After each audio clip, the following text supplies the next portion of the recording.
Seja bem-vindo à estalagem do fim do mundo. E hoje o tema é fantasia infanto-juvenil.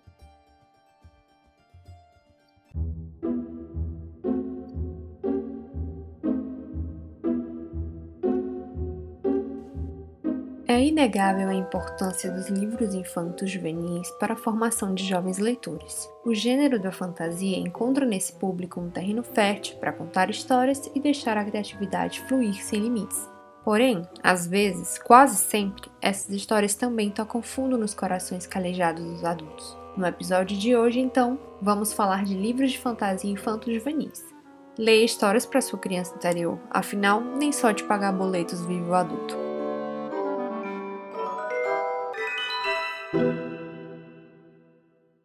E antes da gente ir para os livros de fato, não esqueça de seguir a gente nas nossas redes sociais. A gente está no Instagram como @estalagempodcast e no Twitter como estalagempod. Lá a gente dá algumas dicas de quais vão ser os próximos episódios.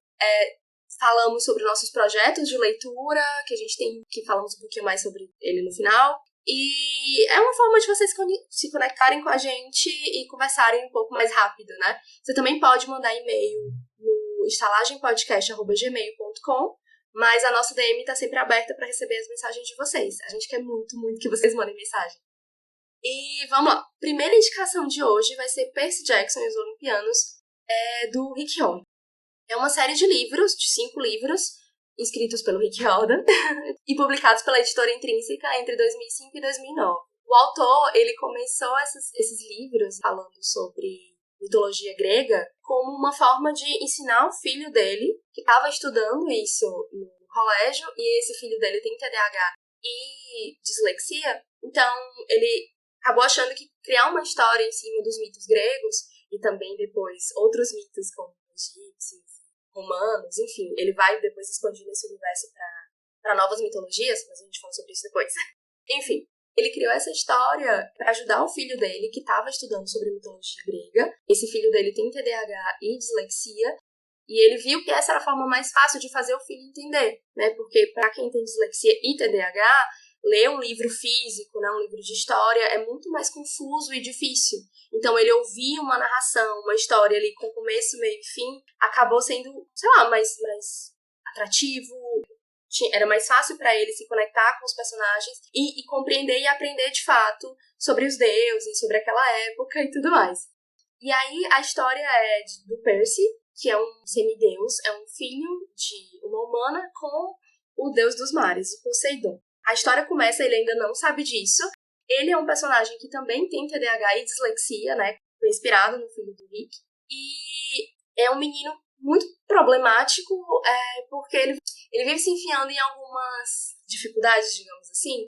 Tipo, os professores dele acabam se tornando monstros e tentando matá-lo, e é uma coisa que ele não consegue entender muito bem.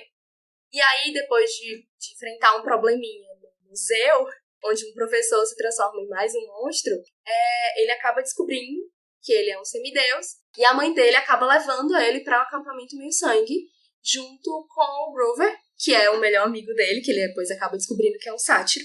E lá é onde ele descobre que ele de fato é filho do Poseidon, faz novos amigos e acha que tipo, a vida dele agora vai ser massa, porque ele vai, enfim, desenvolver as habilidades físicas dele, batalhar e curtir ali o verão no acampamento com os amigos.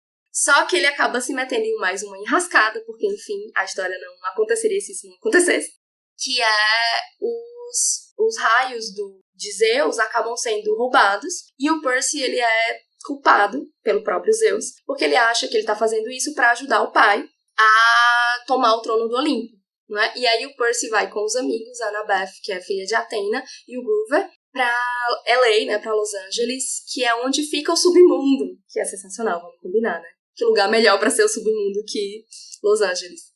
E aí ele vai enfrentar o Hades e tudo mais, e descobrir no final quem acabou roubando, de fato, esses raios dos Zeus. E a série vai continuando, né? Essa trama é apenas do primeiro livro, e a série vai continuando, e ele passando por diversas aventuras relacionadas aos mitos gregos. Por exemplo, no segundo livro ele vai enfrentar o Mar de Monstros, no quarto ele vai pro Labirinto do Minotauro, e assim, enfrentar no final os Titãs, né? Que os grandes vilões da série São os titãs que estão querendo derrubar os deuses do poder. E, assim, é uma história muito aventuresca, é muito rapidinha de ler. Eu acho que ela é fácil de se relacionar.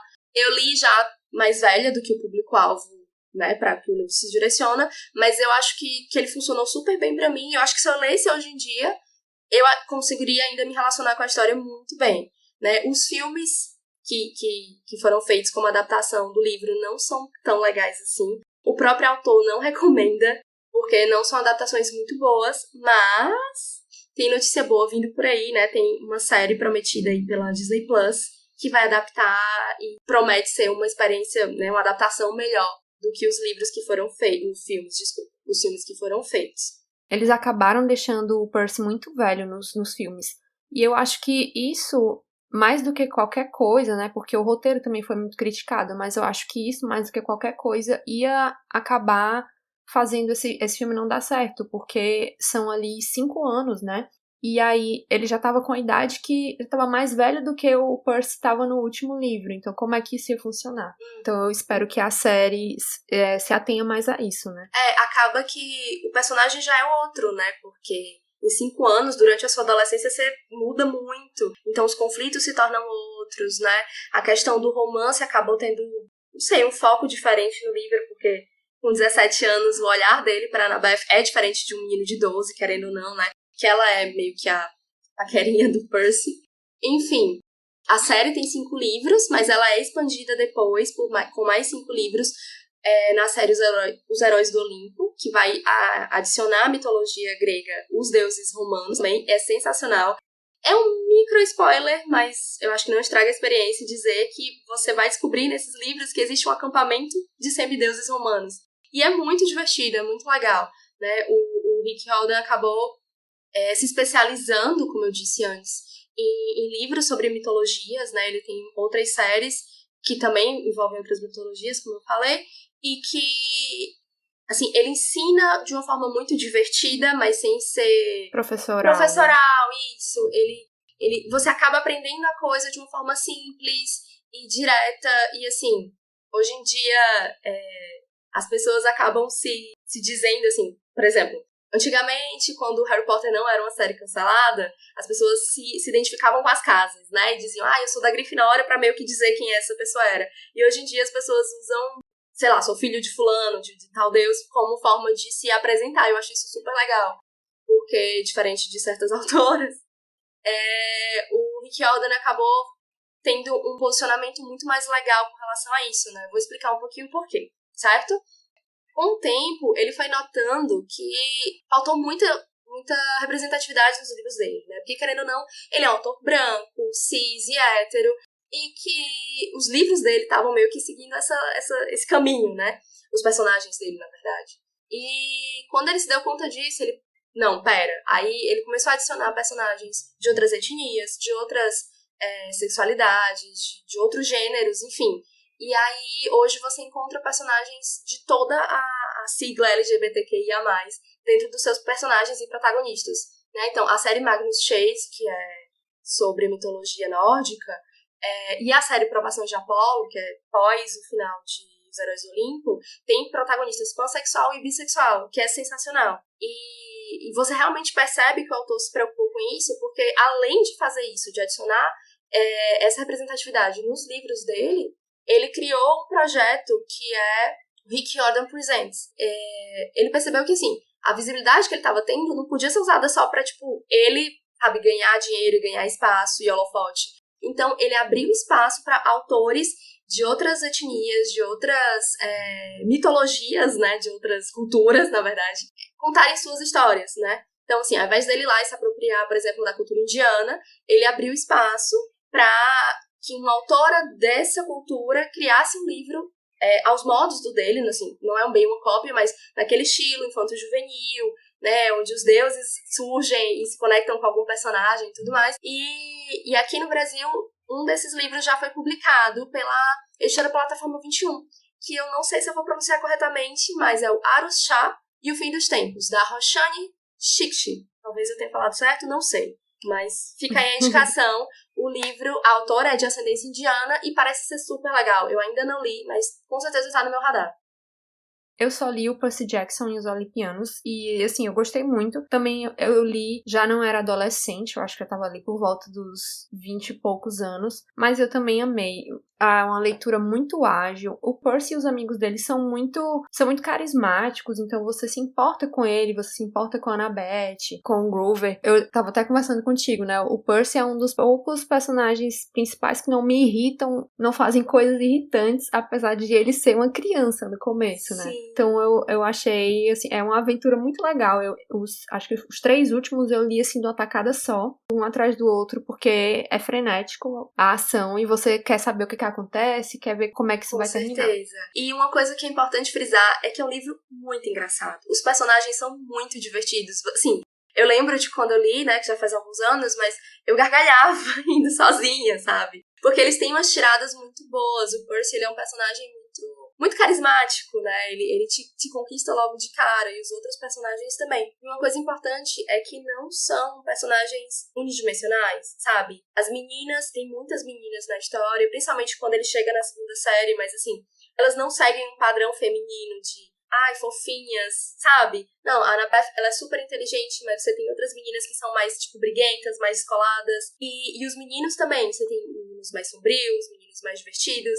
Assim, então, realmente é um leque de personagens, né, com profundidade, que você percebe que houve um cuidado no desenvolvimento deles, né? E que eles não seguem só um estereótipo, sabe?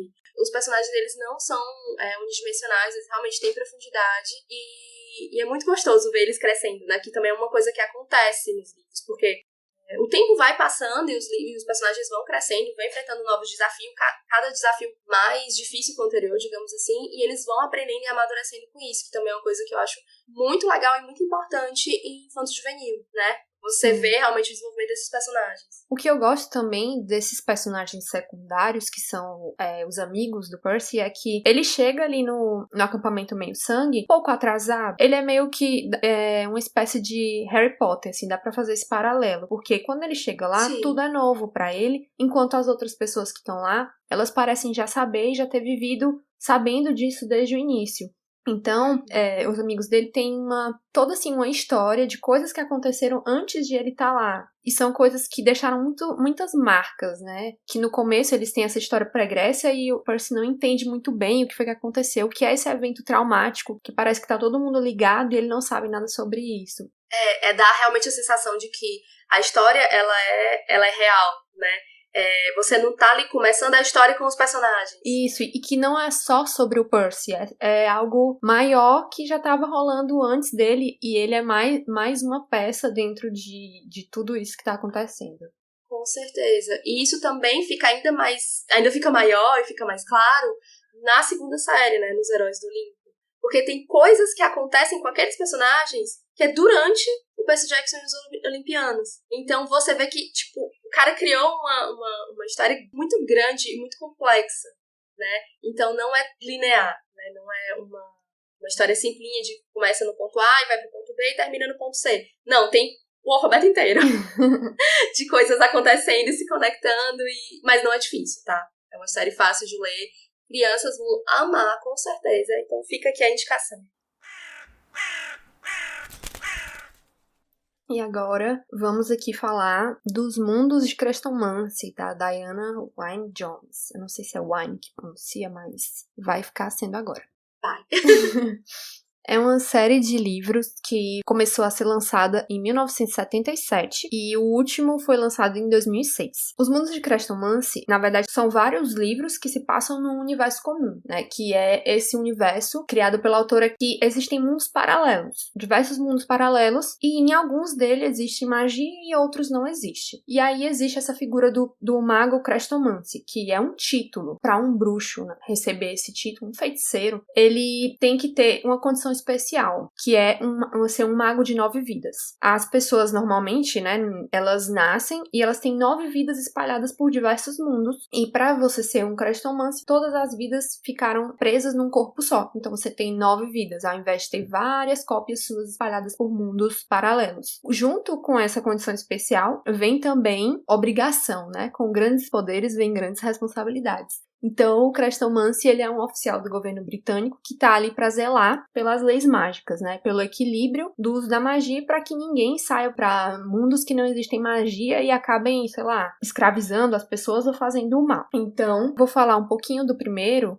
livro, mas são 7 livros, cada um deles tem um protagonista diferente e essas histórias não necessariamente se ligam, sabe? Existem personagens recorrentes, mas não é como se fosse essa história aqui vai continuar naquela e assim por diante. São histórias que terminam ali no volume em si. E aí o primeiro começa com Vida Encantada, né, que é falando das aventuras do Eric e da irmã dele, Gwendolyn, que são duas crianças que ficaram órfãs num acidente de navio. E aí a irmã, uma menina muito talentosa, né, que ela tem muitos poderes mágicos e por causa disso ela é insuportável, porque ela sabe muita coisa de magia e arrasa muito. Já o Eric, né, que é apelidado pelo Herman de Gato, ele é um menino calminho, assim, bem bondoso, fofo. Ele é um menino muito adorável. E ele faz tudo o que ela quer. Meio que um pau mandado. Dá uma pena dele e ao mesmo tempo dá uma raiva também, porque às vezes ele é muito passivo. Mas de alguma forma eles vão acabar morando lá na mansão desse Crestomancy. E aí a Gwendolyn, por se achar muita coisa, acaba criando uma confusão tão grande lá que ela é castigada e perde esses poderes mágicos dela.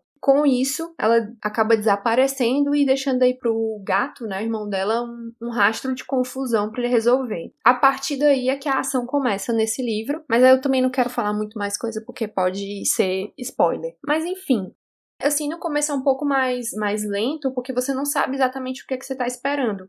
E uma coisa que eu gosto muito da autora é que ela não tá lá pra explicar nada pra você não, sabe?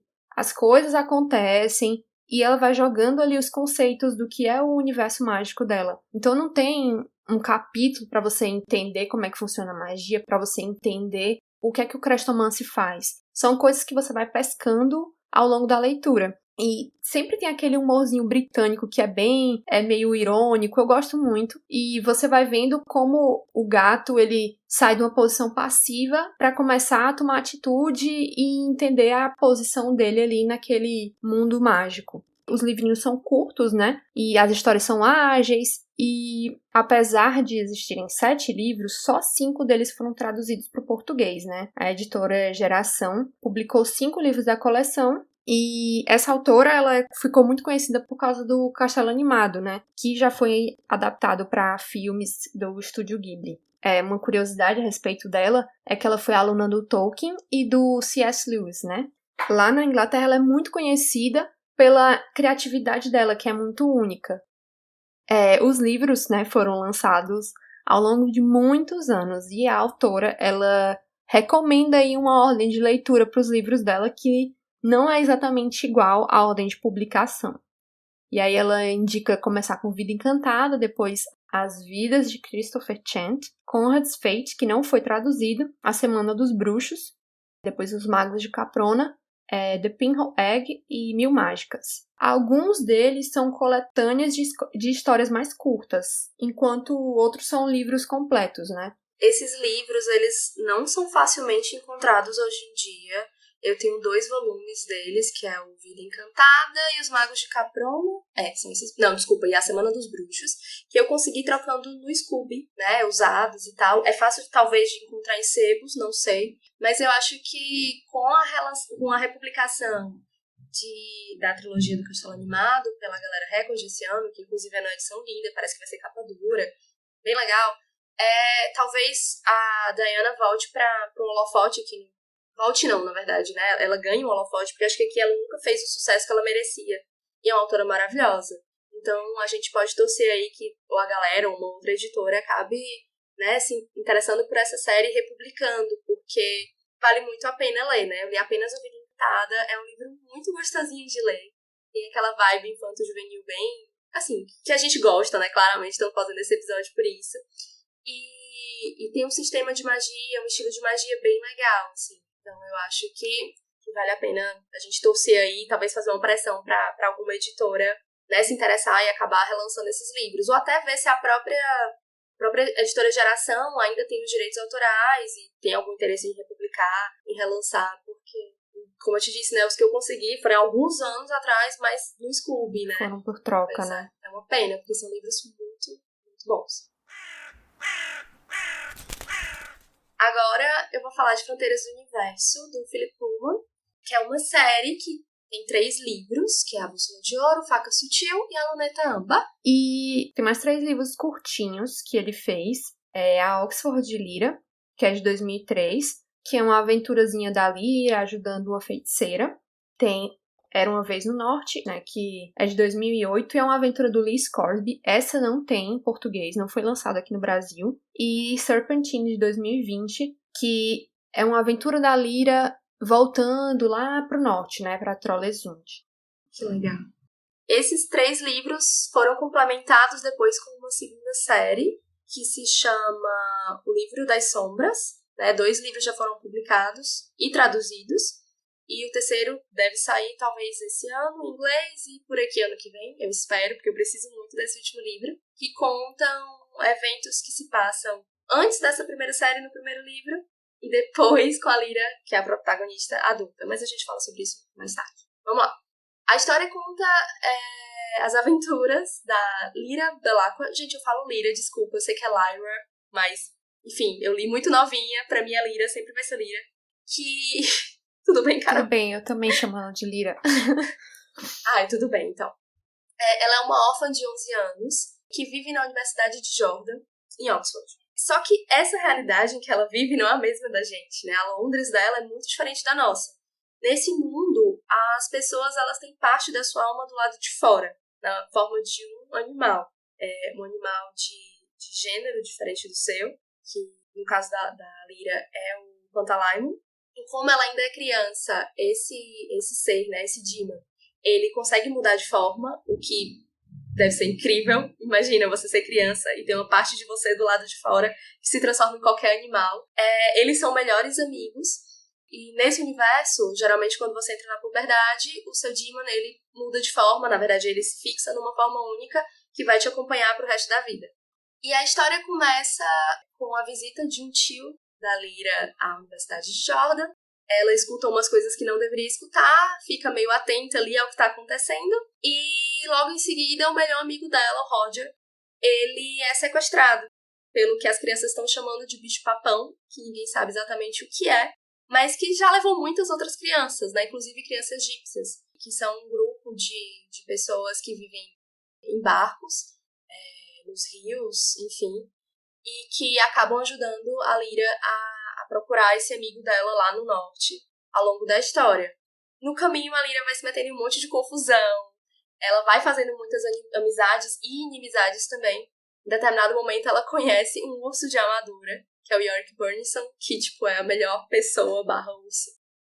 Ela encontra feiticeiras e, mais pra frente, um rapaz que é um assassino, mas que é a pessoa que ela mais pode confiar no mundo inteirinho, ou nos mundos. É uma história que começa como uma pequena aventura, né? É sobre salvar um amigo, mas que vai crescendo e se tornando algo tão grande que, no final, é sobre vida pós-morte, sobre Deus e sobre fé. E assim, é muito difícil falar sobre essa história porque ela toca em um lugar muito especial em mim.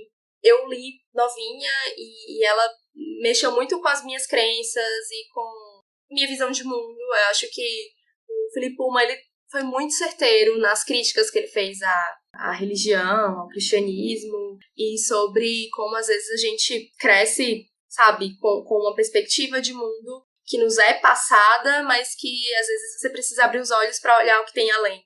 O que te é ensinado não necessariamente é a verdade, mas é uma perspectiva dela. A gente tem também alguns projetos sobre esse livro, para falar mais sobre ele mais pra frente, então não vou entrar em detalhes. Enfim, essa série ela já foi adaptada algumas vezes, em 2007, num filme com a Nicole Kidman, que faz a Senhora Coulter, e a Dakota Blue Richards faz a Lyra. É um filme muito fofinho, eles só realmente adaptam o primeiro livro, que é A Bússola de Ouro, mas tem uma coisa que me incomoda nele, que ele troca 2 momentos da história, ele inverte eventos do finalzinho do livro, que eu acho que deixa a história talvez... Acho que pro filme funciona, mas como adaptação eu acho que fica esquisito, principalmente se tivesse o segundo filme adaptado, né? O que não tem, fazer o quê? Ele corta um pouco o fim, né, da história, então acaba que, de certa forma, fica um pouco anticlimático o filme. Exatamente. Quando eu assisti, eu não tinha lido os livros. Então, eu achei normal, assim. Eu não achei horrível como muitas pessoas acharam. Mas, assim, depois de ler os livros, você fica percebendo que tá faltando coisa ali, né? Isso. Principalmente porque não veio, né? Assim, foi um fracasso e aí não vieram as outras duas adaptações. Isso. O que, assim, honestamente me deixou por muitos anos triste. Eu não acho, de novo, né? Quando eu vi o filme também foi como você, Carol. Eu gostei, porque eu também vi ele antes de ler os livros. Depois de ler os livros, ele me incomoda de alguma forma, mas que, pra mim, às vezes é melhor ter uma adaptação do que não ter nada, porque eu queria muito que o segundo livro, que é o meu favorito, fosse adaptado e nunca foi.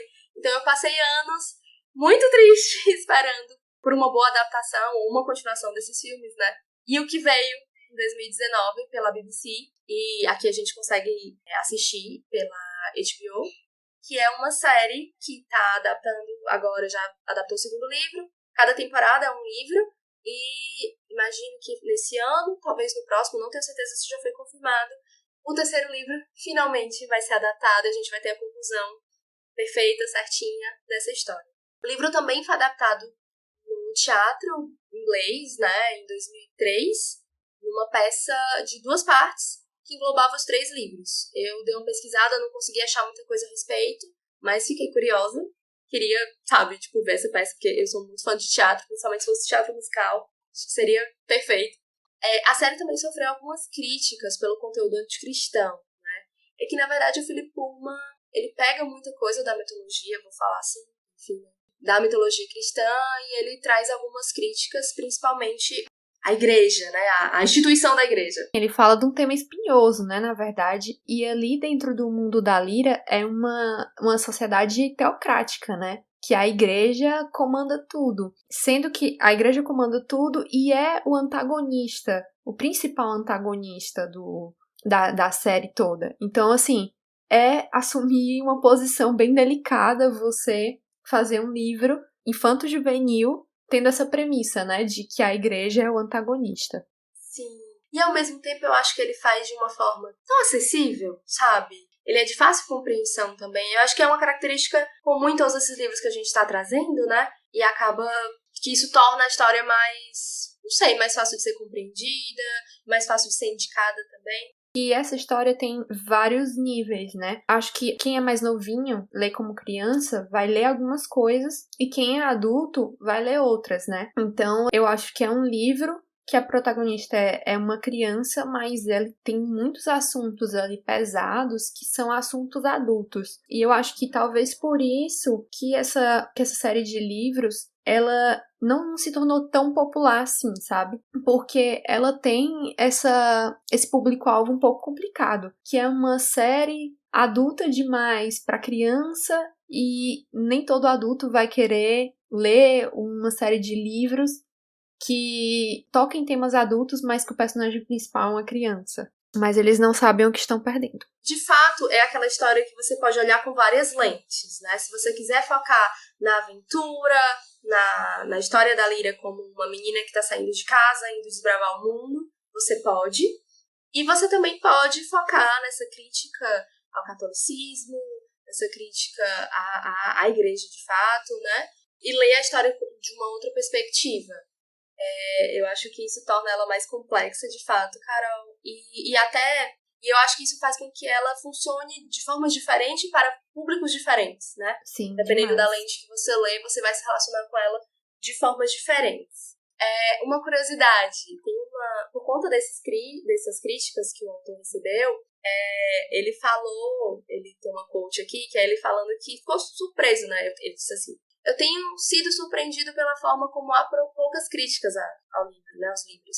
Harry Potter tem recebido todas as críticas. Entretanto, eu fui direto ao ponto, dizendo coisas que são muito mais subversivas do que qualquer coisa que o pobre Harry disse. Meus livros são sobre matar Deus. Pesado, né? Mas eu acho assim, ele muito audacioso. Inclusive, ele recebeu muita crítica, né, ele recebeu algumas críticas de algumas pessoas eminentes na Igreja Católica, mas algumas outras até o apoiaram, disseram que ele tem uma perspectiva muito interessante, né, da visão da criação do mundo e de quem é Deus de fato. Outra curiosidade é que o título da série, em inglês, His Dark Materials, foi retirado de uma citação do John Milton, no Paraíso Perdido. Seus materiais escuros para criar mais mundos, em português. E por último, a Kate Bush, eu não sei se vocês conhecem, é uma cantora inglesa maravilhosa. Ela criou uma música em homenagem à personagem Lyra, que tá na trilha sonora do filme. Ela também é conhecida por uma música inspirada em Morro dos Ventos Vivantes, que é maravilhosa. E é uma cantora muito massa. Acho que é a indicação de música pra vocês. Obrigada pela indicação, também não conhecia. E agora vamos falar do Bosque Selvagem, do Colin Meloy. Esse livro, na verdade, eu li esse livro, mas eu não sabia que eram 3. Mas são 3, é uma trilogia. Mas aí eu vou falar mais do primeiro, porque na verdade, apesar de ser uma trilogia, o primeiro livro, ele é muito redondinho. Então você consegue ler ele como uma história completa. Ele tem o desenvolvimento nos próximos livros, mas assim, ele em si é uma história fechada, né? Esses livros, né, são o pessoal chama de as Crônicas de Wildwood, né? Não sei por que não ficou assim, o Bosque Selvagem, mas aí ficou as Crônicas de Wildwood. Fica aí o questionamento. Mas aí conta a história da Prue, que é uma garota de 12 anos, que ela se vê em apuros depois que o irmãozinho dela é sequestrado por um bando de corvos. E aí ela sai perseguindo esses corvos, procurando pelo irmão, e eles levam o irmão pra uma floresta lá, a Floresta Impassável, que é uma floresta super conhecida na cidade onde ela mora, que todo mundo sabe que essa floresta existe, mas ninguém fala dessa floresta, é meio que um tabu. Todo mundo sabe que não é pra entrar lá, que não é pra falar de lá, e mesmo no mapa da cidade só tem escrito FI. E aí todo mundo entendeu que é a Floresta Impassável. E aí o que acontece é que, nesse desespero, a Prue vai pra floresta, né? Ela não conta pros pais. Na verdade, ninguém sabe que ela tá indo pra lá, mas isso é um conhecimento comum na cidade de que ninguém deve entrar na floresta. Mas aí ela vai, acaba sendo seguida por um amigo dela, o Curtis, e eles entram na floresta pra resgatar o Mac, né? Que é o irmãozinho. Dentro dessa floresta, o que ela descobre, na verdade, é um país inteiramente novo ali dentro. Com regras próprias, com delimitações, geografia, dentro dessa floresta, um mundo novo. E dentro desse mundo, os animais e as pessoas, elas convivem juntas, né, ali, e os animais são antropomorfizados, então os bichos falam. E aí, logo de cara, eles são atacados por um bando de coiotes. E quando a Prue e o Curtis entram na floresta, eles são arrastados aí para uma trama que vai muito além ali da história deles. E eles se veem envolvidos em todas essas batalhas e tudo que tá acontecendo dentro da floresta. Eu não quero entregar muito, porque eu acho que você ir montando as peças do quebra-cabeça é que deixa o livro mais interessante, porque logo de cara mesmo, o Curtis e a Prue se separam. Então a gente tem 2 pontos de vista diferentes da história, que esses pontos de vista eles vão se complementando. O que eu queria mais frisar dessa história é que ali dentro ele usa a floresta, né? Tem o bosque do sul, o bosque do norte e o bosque selvagem. E em cada um desses bosques tem um tipo de povo diferente, né? Tem ali um principado aviário, que tem o príncipe, que é uma coruja, e lá no norte é todo mundo pacífico e meio com uma vida calma, como se fosse assim o pessoal do campo, e no sul é o pessoal da cidade, que tá sempre agitado. E aí tem um bosque selvagem, que é onde fica os bandidos, né, e os coiotes, então ali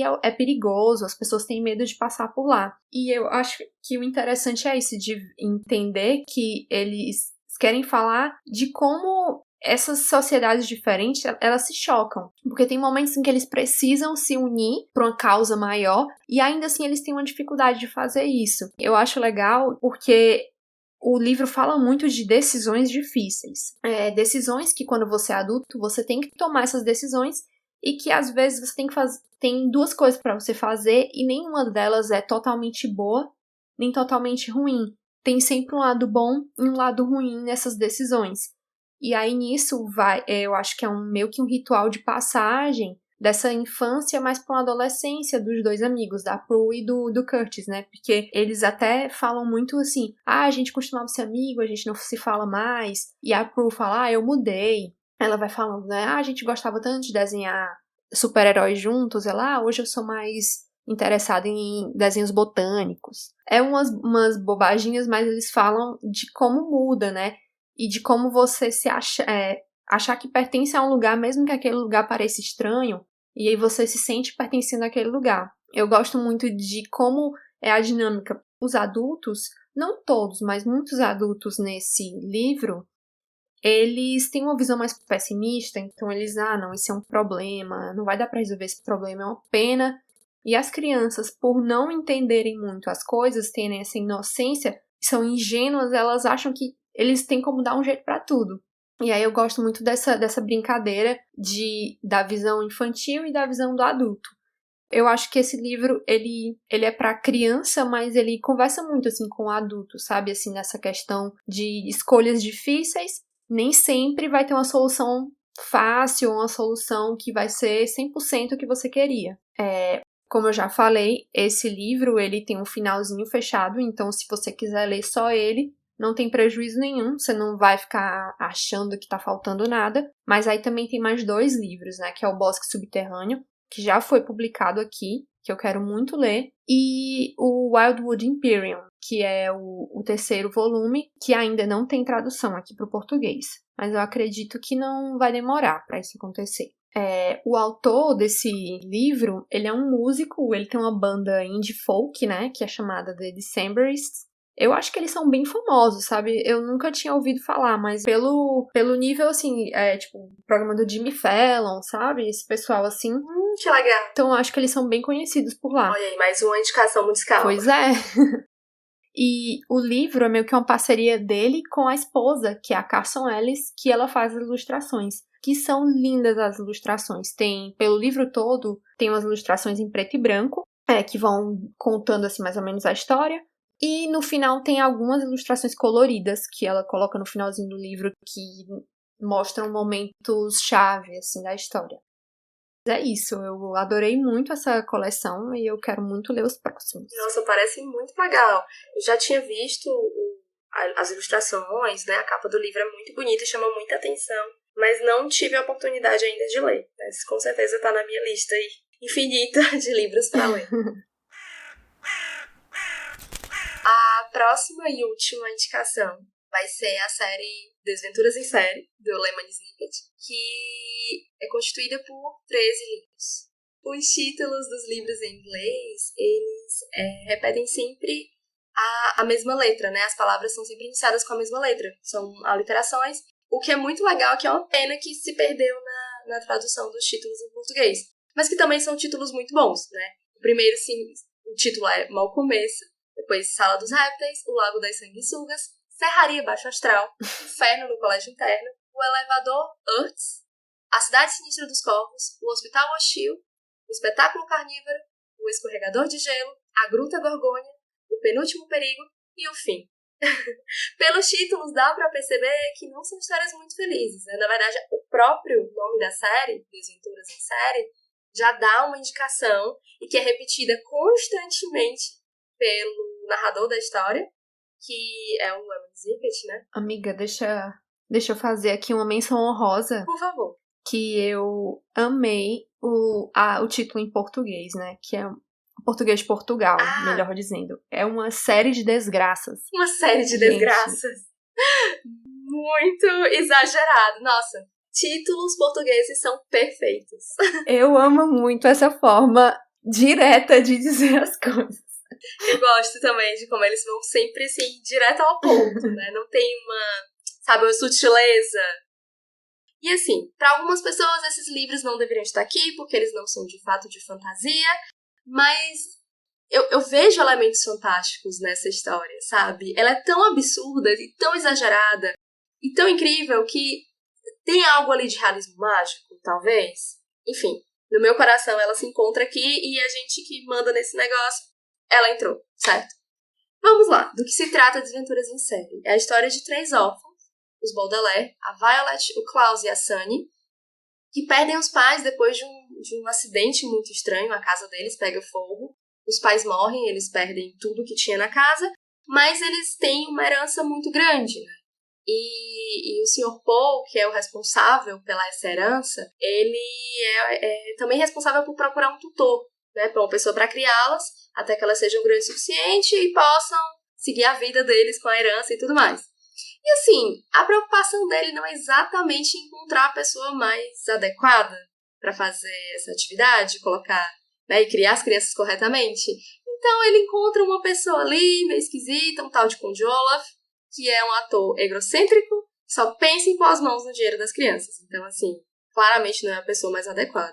E aí as desventuras começam e esses meninos vão sofrer muito nas mãos do Conde Olaf, porque as histórias são muito episódicas, né? Então, elas seguem um padrão, principalmente nos primeiros livros, de as crianças estão com o tutor, o primeiro é o Conde Olaf, depois são outras pessoas, e o Conde Olaf, ele é um mestre dos disfarces, então ele sempre aparece sob uma diferente alcunha, e ele engana todo mundo, os adultos, na verdade, né? Porque as crianças sempre veem de cara que é o Conde Olaf. E ele dá um jeito de pegar as crianças, e as crianças acabam fugindo dele, e depois ele consegue pegar as crianças de novo. E assim, a história é essa caça aí de gato e rato, que é muito triste, porque, enfim, claramente não vai ter um final feliz. O narrador, ele deixa isso muito claro desde o início. São desventuras, gente. Não tem coisa boa acontecendo com essas pobres crianças. Mas é muito rapidinho, muito gostoso de ler. A relação das crianças é muito legal. É muito bom como ele desenvolve a habilidade delas, né, de forma não heteronormativa, talvez, né? A Violet, ela é a menina que é construtora. Ela não é... Ela pensa em grandes invenções, ela não é como o Klaus, por exemplo, que é o leitor. Olhando para uma construção social de gênero, você poderia imaginar que o menino iria construir coisas e a menina leria. Na verdade, não. Eu acho isso muito legal. E a Sunny, que é um bebezinho, ela morde. Ela é perfeita. É a melhor personagem. E é muito legal de ver essas crianças crescendo e enfim, se desenvolvendo ali, fugindo do Conde Olaf, que é um vilão, mas é um vilão, assim, adorável. Eu, honestamente, amo o Conde Olaf. Esses livros, eles já foram adaptados 2 vezes. Uma vez para o cinema e outra numa série para Netflix. O filme no cinema adapta os 3 primeiros livros. Ele é bem legal. O filme é de 2004, com Jim Carrey. É muito, muito bom. Ele tem uma aura bem dark, bem gótica, digamos assim. Que eu acho que acabou se conectando muito com que a série acabou se inspirando muito no filme para isso, porque ela também traz essa aura meio sombria. Enquanto o que eu gosto da série é que, diferente do filme, que as crianças, elas também têm esse ar meio sombrio no figurino e tudo mais. Na série, as crianças, elas são um ponto de luz e de vida. Então, elas estão sempre com cores muito fortes, com roupas brilhantes, assim, elas realmente se diferenciam de todo o cenário, de todos os outros personagens. Eu acho isso muito legal. Os personagens, os atores também, eles se parecem muito com os atores do filme, que eu acho que ficou, assim, dá uma sensação gostosa de conexão entre as duas histórias. E a série foi concluída, obrigada Netflix, porque é uma história muito, muito legal. E eu sei que, tipo, nem todo mundo quer, infelizmente, porque deveriam, né? Mas nem todo mundo quer se conectar com uma série de 13 livros, por mais que sejam livros rápidos e curtos de serem lidos, mas como são livros bem episódicos, como eu falei no início, eles podem soar um pouco repetitivos, principalmente no começo, porque a trama realmente é essa, assim, nos 4 ou 5 primeiros livros.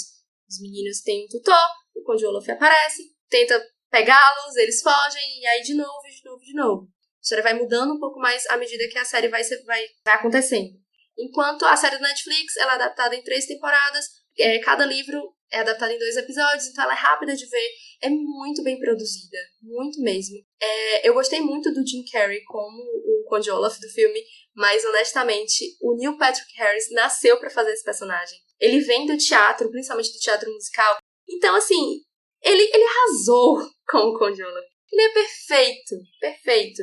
Ele tem o deboche do personagem, a coisa meio nojenta dele, mas que ao mesmo tempo é meio adorável, sabe? Eu acho que ele tem um equilíbrio perfeito pra fazer o Conde Olaf, e ele é detestável e amável ao mesmo tempo. A trupe dele, né, porque ele tem uma trupe de teatro, tem os personagens mais incríveis, é muito bom ver como aquelas pessoas, elas são passivas ali naquela situação, porque elas obedecem ao que o Olaf fala, mas ao mesmo tempo elas vão se apegando às crianças, né?